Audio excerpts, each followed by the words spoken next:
आज की ताज़ा खबर बताता हूँ। आज 29 मई है और कल 28 मई थी। कल दिल्ली में कल दिल्ली में नई संसद भवन का उद्घाटन माननीय देश के प्रधानमंत्री नरेंद्र मोदी जी द्वारा किया गया। और उधर दूसरी ओर देश के खिलाड़ी रेसलर महिला जंतर मंतर पर धरना दे रहे थे। उनका धरना भी बंद कर दिया गया है। अब जंतर मंतर पर कोई धरना नहीं चल रहा। वहां पर धारा 144 लगा दी गई है।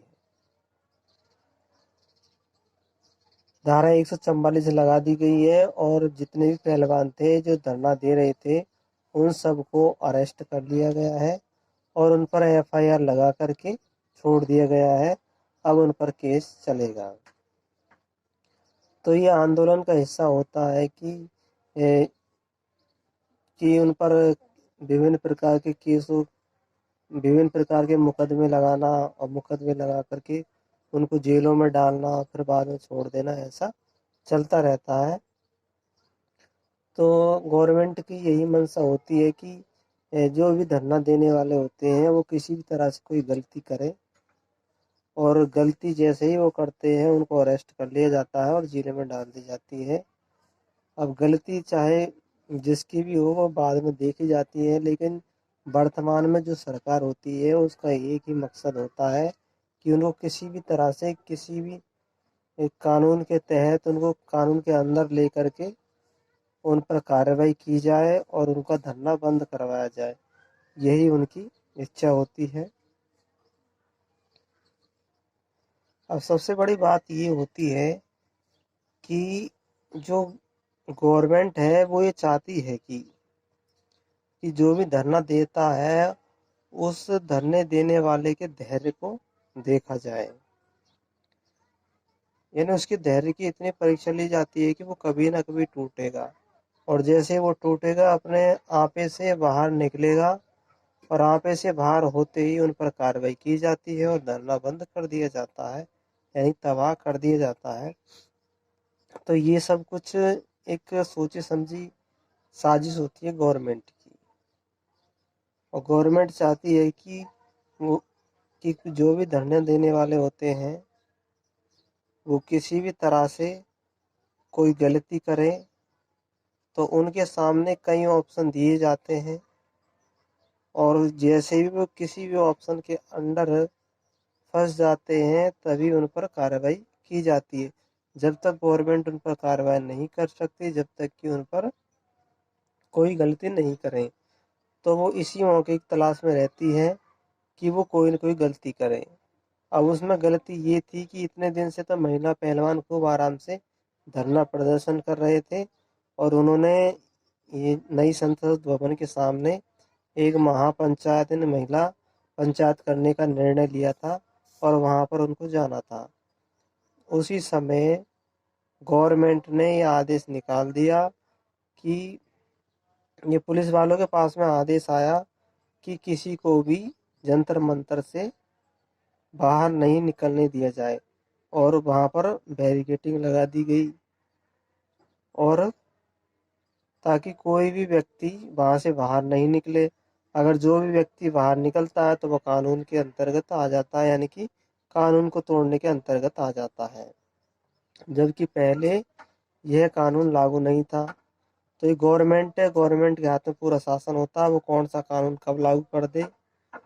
तो उन्होंने क्या किया, ये कानून लागू कर दिया कि कोई भी ना तो कोई बॉर्डर के अंदर आ सकता है, दिल्ली के अंदर आ सकता है।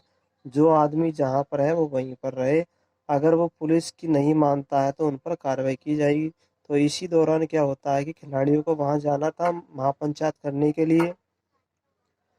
अब उनको पुलिस ने रोका कि कोई भी यहाँ से नहीं जाएगा। अब उन्होंने जो तय समय कर रखा था पंचायत करने का, उसी पंचायत में उनको जाना था। तो उन्होंने क्या किया, बैरिकेटिंग, क्योंकि उनको जाना था तो बैरिकेटिंग कूद करके जैसे ही वो जाते हैं तो पुलिस उनको अरेस्ट कर लेती है और वहाँ से उनका जो भी तंबू लगा हुआ था जंतर मंतर पर उन सबको उखाड़ दिया जाता है और उनको डिटेन कर करके अलग अलग बसों में ले जाया जाता है, एक साथ भी नहीं ले जाते। जितने भी खिलाड़ी थे उनको ज़्यादातर अलग अलग बसों में ले जाया गया और उनको कई घंटों तक घुमाया गया, ताकि वो खिलाड़ी किसी भी तरह से टूट जाए और धरने को बंद कर दे। और जैसी उनकी इच्छा थी वैसा ही हुआ। उनमें जो खिलाड़ी थे वो पूरी तरह से टूट गए थे, क्योंकि वो अकेले पड़ गए थे। और अकेले होने के बाद में तुम जानते हो कि क्या होता है, एक डर उनके मन में बिठाया जाता है कि तुम्हें धरना नहीं करना है। और अब जंतर मंतर पर धारा 144 लगा दी गई, तो वहां पर तो बैठ ही नहीं सकते। अगर ये दोबारा धरना देने जाता है तो उनमें कानून का अंडर में आ जाते हैं, क्योंकि धारा 144 लगी हुई है, तो वैसे नहीं जा सकते। अगर जाएंगे तो उन पर और FIR दर्ज कर ली जाएगी और फिर उन पर फिर से उनको अरेस्ट कर लिया जाएगा।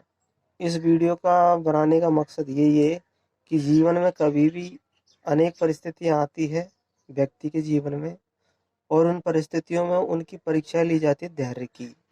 तो उनको धैर्य कभी नहीं छोड़ना चाहिए।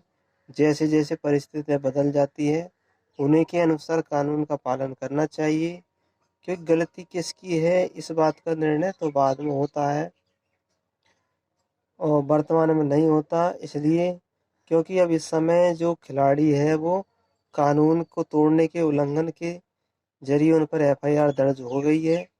और जबकि ये FIR दर्ज क्यों हुई है, क्योंकि धरना बंद करवाना था उनको, इसलिए गवर्नमेंट को। अब दूसरी ओर देखा जाए जो हमारा जीवन होता है, इस जीवन में भी हमारे जीवन में ऐसी परिस्थितियां आती है कि हम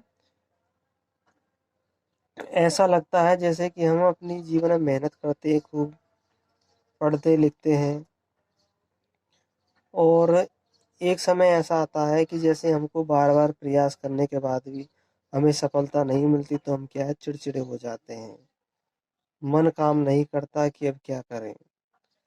तो ऐसी स्थिति में हमें अपने लक्ष्य को नहीं छोड़ना चाहिए, उसी को ध्यान में रखते हुए काम करना चाहिए, निरंतर पढ़ते रहना चाहिए, पढ़ाई कभी नहीं छोड़नी चाहिए। अगर तुम एक बार भी अगर पढ़ाई तुमने छोड़ दी तो उसका क्या असर होता है, उससे तुम्हारा जो तैयारी है, जो मेहनत की है, वो सारी की सारी मेहनत बराबर हो जाती है। फिर से तुम्हें खड़ा होना होगा और फिर से तैयारी करनी होगी। तो इसलिए तुम्हें चाहे परिस्थितियाँ कैसी भी आ जाए, कैसे भी संकट आ जाए, तुम्हें निरंतर पढ़ाई जारी रखनी होगी, क्योंकि कभी भी तुम्हारी परीक्षा ली जा सकती है। और जब तुम्हारी परीक्षा ली जाएगी, इसलिए धैर्य हमेशा बनाए रखना, कभी भी अपने आप को बेकाबू नहीं होने देना है। अपने दिमाग पर हमेशा नियंत्रण रखना चाहिए, क्योंकि ये परिस्थितियां हैं, आती जाती रहती है। जैसे परिस्थितियां बदलती है वैसे ही अपने मन को कंट्रोल कर लेना चाहिए। जैसा कि all is well, all is well, और ऑल इज वेल कहते रहिए और अपने दिमाग पर कंट्रोल करते रहिए, क्योंकि परिस्थितियां हमेशा नहीं रहती। कभी हमें हमारे जीवन में उतार आते हैं तो कभी चढ़ाव आते हैं। तो वीडियो कैसा लगा आपको, वीडियो लाइक करना, चैनल को सब्सक्राइब करना। धन्यवाद।